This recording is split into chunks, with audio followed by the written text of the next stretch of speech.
G'day guys, Sam here bringing you a quick talk through of this dynamic efforts anterior workout. So I'll go into the explanation of why I've decided to change my training program to do anterior posterior split in a little bit, but this first exercise here is some tricep dips. I'm using the assisted dip machine.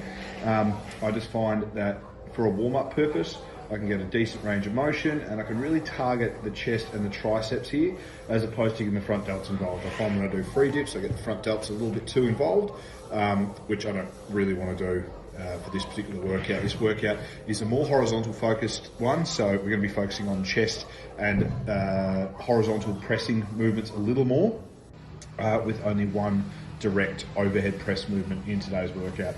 As you see, I'm doing sets of 15, worked up to minus 10 kilos or whatever, so dipping almost my full body weight. I can do weighted dips if I really want, but like I said, this is all about activation, just about putting some blood in the elbows and the shoulders, getting myself ready for some heavier, more explosive pressing work. Alrighty, then we move on to my main movement for the day, which is flat bench. Today I'm choosing a board press with a slingshot. The reason for this is I'm just starting with a set weight, which is 160. I did 165 today. This is week 2 of the 3-week wave. And every 3 weeks, the goal is to just strip back one of the loads. So next week will be my last week, 170 with this setup, and then I'll strip out the slingshot and just go with the board press with the same weight. So there's no progression of weight over the 12-week cycle. After I lose the slingshot, I'm going to put the slingshot back on and remove the board for weeks 7 to 9, and then for weeks 10 to 12, we'll be going raw daddy 160 to 170 with that. The goal is to try and move as fast as possible here. I did 5 sets of triples. As you can see, the leg drive got a little bit better as the sets went on. Alrighty, next up we have our second horizontal pressing movement of the day, which is the incline board press. So we're using the board just to save the shoulders a little bit. I feel like it's got a pretty good carryover, things like log press, axle press, which are a bit thicker by nature, so they actually sit a little further off your chest, as well as when you use leg drive, that first couple of inches is all legs anyway. There's no shoulder power involved, so pretty good carryover to the events from this particular movement. I've got the GymAware Flex Fitness unit on the left-hand side of the bar there. That's measuring the velocities that you see on your screen now. So you'll be able to see how fast the bar is moving. The goal was to keep all of this at above 0.6 meters a second. So after the first 2 sets at 85, I went up to 90 kilos. The third set there, it wasn't quite as fast as I wanted, but then the last set was absolutely as fast as I wanted it. Nailed that one with the fastest speeds of the day. Got a new PB speed at 90 kilos as well. Next up, we've got some snatch press. So started off with 20 kilos and film that set. Moved up to 40 kilos. Built it to 8 today. I did 10s last week, and we'll be moving down to 6s next week, and just follow that progression over the next 12 weeks as well. So 10, 8, 6, then start the next 10, 8, 6. 10 kilos heavier. Moved up to 60 kilos for my top set, got 8 reps here. This is really just about pumping some work into the shoulders, trying to keep my shoulders nice and mobile in that snatch position, especially after a big bench day, trying to put a little bit of extra volume in that vulnerable position, in that compromised position. Just allows me to feel a little bit stronger and a little bit more mobile after binding up the chest with all the tight chest work we did. Then we moved on to some Hatfield squats. This is just a chance for me to really get a good stretch into my legs, get myself into a better squat position, keeping my chest a little bit more upright and allow myself to go a little bit lower in the squat than I would be without the assistance of the hands. So most of you know, I ruptured my patellar tendon and my ACL in opposite legs back in May, so I'm about 16 weeks post-op now. So this is probably the deepest I've gone with a squat, and up to 52 kilos, which you see here. So I'm pretty happy with the way these worked out. Just did 3 sets of 5 here, working up to this top set at 52 kilos.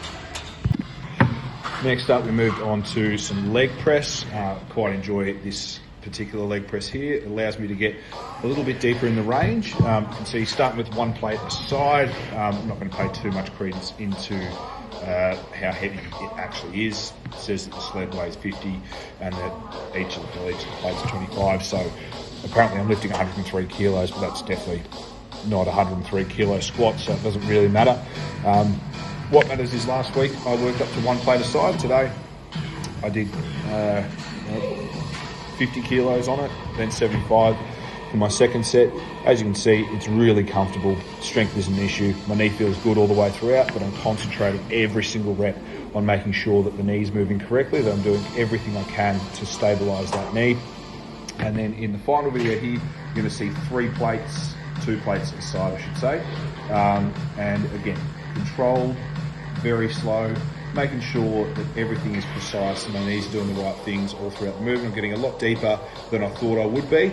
Getting a nice range of motion there for me with 2 plates aside. So I'm very happy to be back up at this number, which is a good number for me to start at. Obviously, it's nothing like what I can possibly do, but it's a really good base to start at with where my knees are at. All right, now we get stuck into the real boring stuff. I do want to show this because I do think it's important for just showing that everything's not a highlight reel. This is just the real boring rehab stuff I've got to do. These are isometrics that I'm doing. So every time I lean back is when I'm doing a 3-second all-out isometric into the pad there, pushing as hard as I can.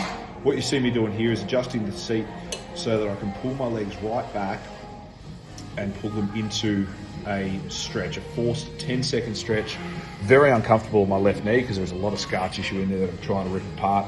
There's still a metal wire in there that is holding my knee together. So trying to get all that stuff moving is uncomfortable. But that's as far as I've been able to stretch it. So I'm really happy with the progress there. And moving on to some terminal knee extension. So I did 3x3 of those max effort isometrics. Now all I'm doing is this terminal knee extension where I push my knee forward and then squeeze my quad back against the band there. It just allows for a little bit of traction in the joint. So it allows me to really take the pressure off that patella tendon and put it into the quad. Really good one. If you do happen to have sore knees, you can start warming up with this, even if your knees aren't jammed completely the fuck up like mine are. You can still get a little bit of work through before you start pressing, before you start your squatting and that sort of stuff. This will help actually push a lot of blood into those knees and get you nice and warm, mobilize that knee, get it tracking correctly, mobilize your ankle a little bit. It does look like I'm doing a dance to Cotton Eye Joe here, but yeah. I finished the workout here with some setting calf raises, 3 sets of 30, just pushing a bit of blood in there. I'm training calves 4 times a week, so pretty much before or after every one of my main sessions, just so I can get a bit of extra volume in there. Hope you enjoyed the video, guys. If you're taking anything out of it, please let me know. If there's anything I can do better, please let me know, because I'm very keen to improve. I'm doing this video series just to expand my skill set a little bit. So stay strong, and I'll catch you next time.